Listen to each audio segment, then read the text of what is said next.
देवर्षि, विवाह तो दो हृदयों का, दो आत्माओं का पावन बंधन होता है, मधुर मिलन होता है। इसमें धन के प्रदर्शन को कोई स्थान नहीं। महादेव, ये कहकर आपने संसार को एक उचित मार्ग दिखाया है। आप कन्या पक्ष को सूचित कर दीजिए कि हम निश्चित तिथि पर बारात लेकर आ जाएंगे। बड़ी कृपा होगी महादेव, किंतु मेरी एक प्रार्थना तो आपको स्वीकार करनी ही होगी। वो भी कह दीजिए।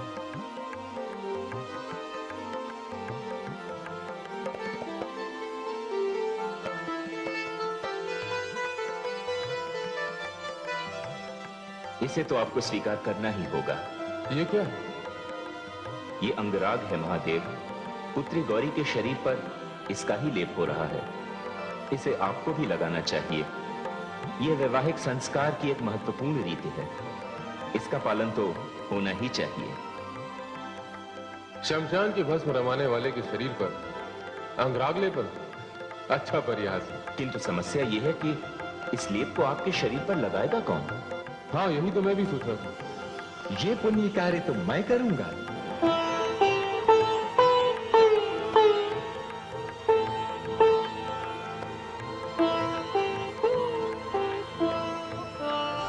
नारायण नारायण, मैं धन्य हुआ कैलाश आकर। यहां मुझे नारायण के भी दर्शन हो गए।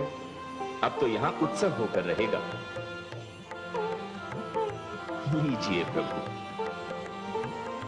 अब मुझे आज्ञा दें। मुझे दक्षपुरी पहुंचना है। वहां राजमहल के द्वार पर देवगुरु बृहस्पति के स्वागत के लिए उपस्थित जो रहना है। देवगुरु किसी भी क्षण आ सकते हैं।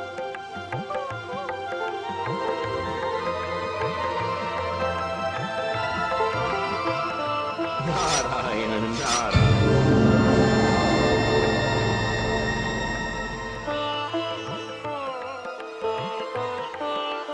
महारानी, देवगुरु बृहस्पति अतिथिशाला में पधारे हैं। प्रजापति को सूचित करना है। अरे, देवगुरु बृहस्पति पधारे हैं? हमें देवगुरु बृहस्पति से कुछ पूछना है। हमारे मन में भी कई प्रश्न हैं, जिनका उत्तर देवगुरु बृहस्पति ही दे सकते हैं। चलो बहनों।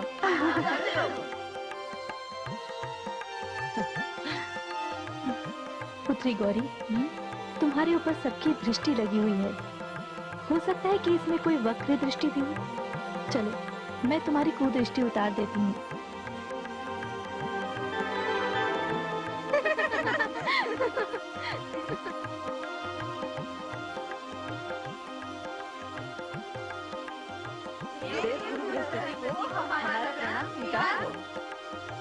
सुखी रहो। हमें आपसे कई प्रश्न करने हैं, कई बातें पूछनी हैं। निसंकोच पूछो बालिकाओं। विधाता ने विवाह की परंपरा क्यों बनाई? पशुओं में विवाह नहीं होता। ये पावन परंपरा मानवता की ही धरोहर है। ये एक श्रेष्ठ संस्कार भी है। गुरुदेव, संस्कार का क्या अर्थ है? जीवन जीने की कला संस्कारों से ही प्राप्त होती है। विवाह संस्कार तो दो हृदयों का मधुर मिलन है, जीवन का मंगल उत्सव है। इतना ही नहीं, ये एक विराट उत्सव भी है, जिसमें देवताओं, पितरों, ग्रहों और नक्षत्रों को बुलाया जाता है। अग्नि जैसे जीवंत देवता को साक्षी मानकर उनकी परिक्रमा की जाती है। ये जितना सांसारिक है, उतना ही दिव्य भी। गुरुदेव, विवाह की अनेक रीतियों और विधियों का आंख मूंदकर पालन कर दिया जाता है, जिनका हम नहीं जानते। विवाह मंडप में जो कुछ भी होता है, उसका अर्थ है पति पत्नी का एक दूसरे को प्रेम और सहयोग का आश्वासन देना, वचन देना और सप्तपदी जीवन यात्रा की तैयारी। तब तो विवाह मंडप पूरी पाठशाला है। तुमने ठीक कहा। ये एक ऐसी पाठशाला है जो पीढ़ियों तक चलती है। जो लोग इस पाठशाला का पाठ भूल जाते हैं, वे अपनी जीवन यात्रा में पिछड़ जाते हैं। देवगुरु, मेरे अहोभाग्य जो विवाह के बहाने ही सही, आपके चरणों की धूल से हमारी नगरी पावन हुई। पुत्रियों, तुम जाओ, मुझे देवगुरु से कुछ बात करनी है। जी दादाजी।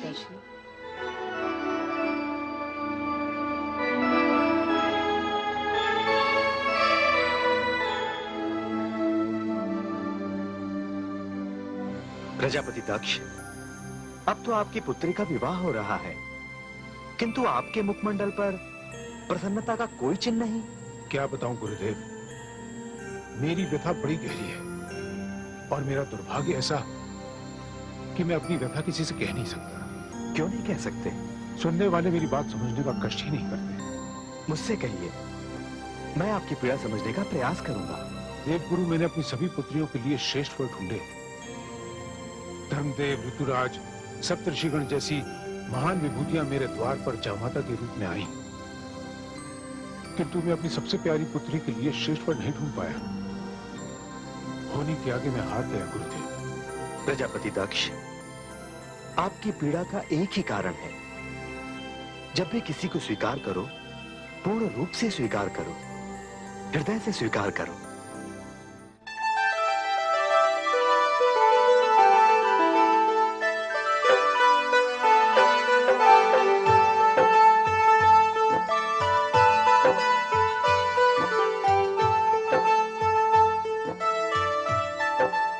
कंठ की सुंदरता से कंठार खिल उठा है। कमल जैसे चरणों ने पायल की शोभा बढ़ा दी है। गौरी के अंगों की सुंदरता से उन आभूषणों की सुंदरता बढ़ गई है जिन आभूषणों का काम है अंगों की सुंदरता बढ़ाना।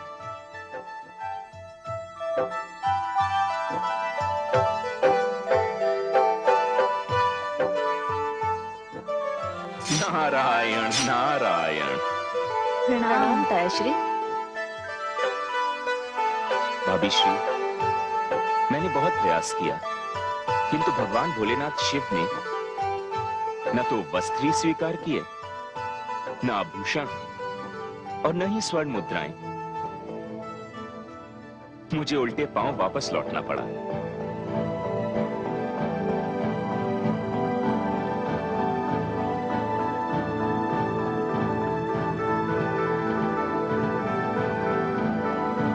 ये क्या कर रही है गौरी? दुल्हा भले ही आभूषण ना पहने, किंतु दुल्हन को आभूषण पहनना आवश्यक होता है। आभूषण मंगल की शुभ पहचान होती है। तुम्हें क्या हो गया है गौरी? अपनी वास्तविकता का ज्ञान।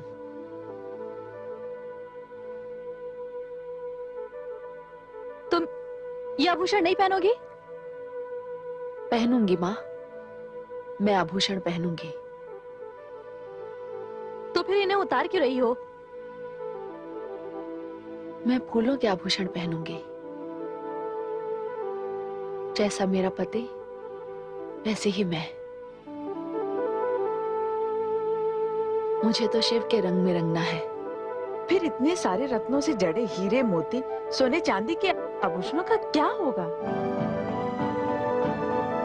मुझे इस घटना पर आश्चर्य नहीं हो रहा। ये तो होना ही था, पर दुर्भाग्य की बात यह है कि शिव तो निर्धन रहेगा ही, उसके साथ साथ मेरी पुत्री को भी निर्धनता का जीवन व्यतीत करना पड़ेगा। पुत्री गौरी, शिव से कह दो, विवाह के लिए ही सही वो मेरा मान रख ले। यदि विवाह करने वो उसी अधनंगे रूप में आया तो संसार के समक्ष मैं व्यंग का पात्र बन जाऊंगा।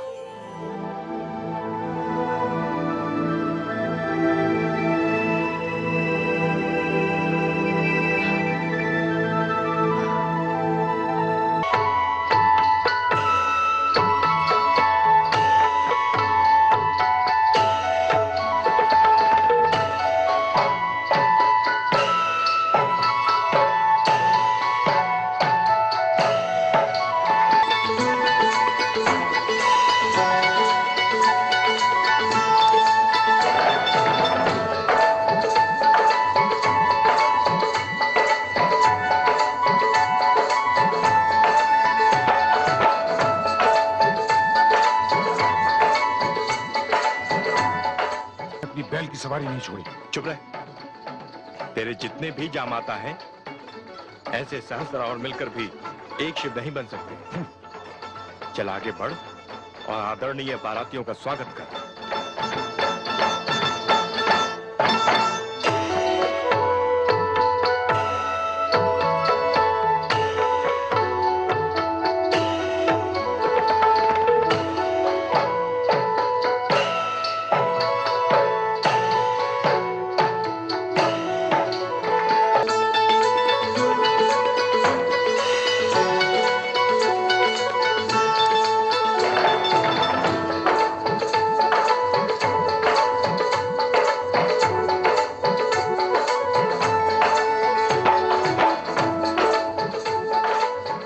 जामाता के पैर धो जाते हैं दक्ष।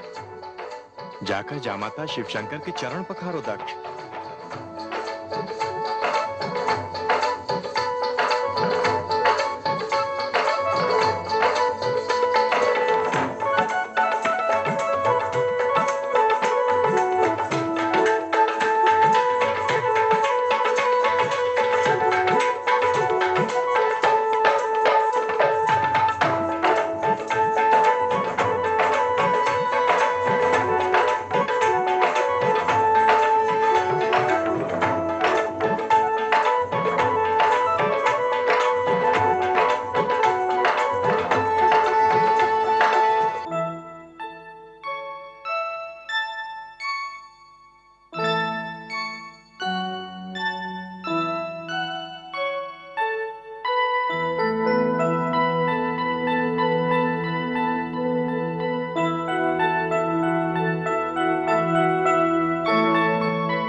हे महादेव, अब तो अपना रूप बदल लीजिए और दूल्हा बन जाइए।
प्रचोदयात्।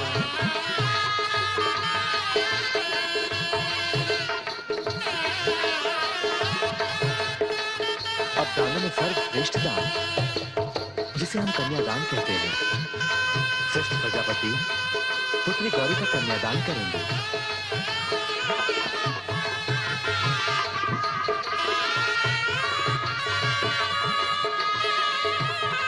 इसे दान इसलिए कहा गया है क्योंकि विवाह के पश्चात कन्या वर पक्ष की हो जाती है। पिता का उस पर कोई अधिकार नहीं रहता, क्योंकि दान की हुई वस्तु पर दान देने वाले का कोई अधिकार नहीं रहता। इसीलिए इस विधि को कन्यादान कहते हैं। आइए प्रजापति दक्ष, कन्यादान की विधि पूरी कीजिए।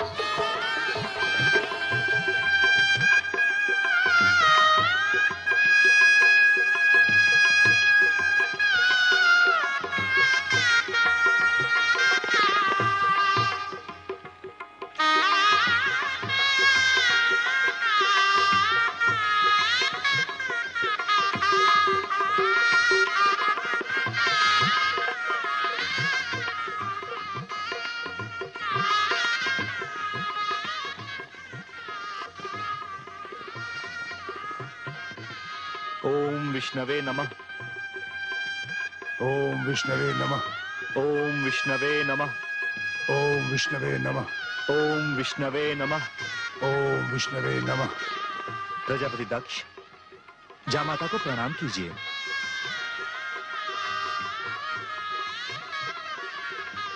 कन्यादान की विधि पूर्ण हुई। अब फेरों की विधि होगी। आप खड़े हो जाइए। आप गांठ बांधिए।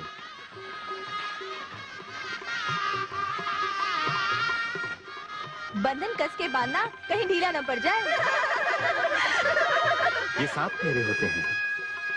आरंभ के 5 फेरों में पुत्री गौरी आगे रहेगी। उसके पश्चात देवाधिदेव महादेव आगे रहेंगे। आओ पुत्री।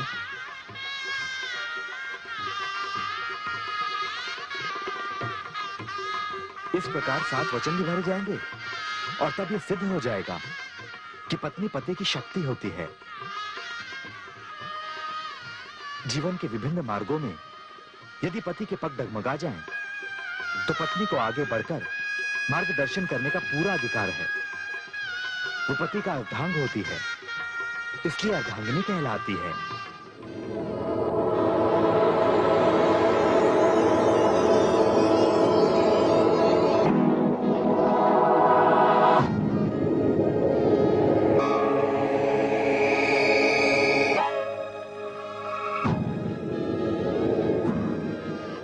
अब देवाधिदेव आगे रहेंगे।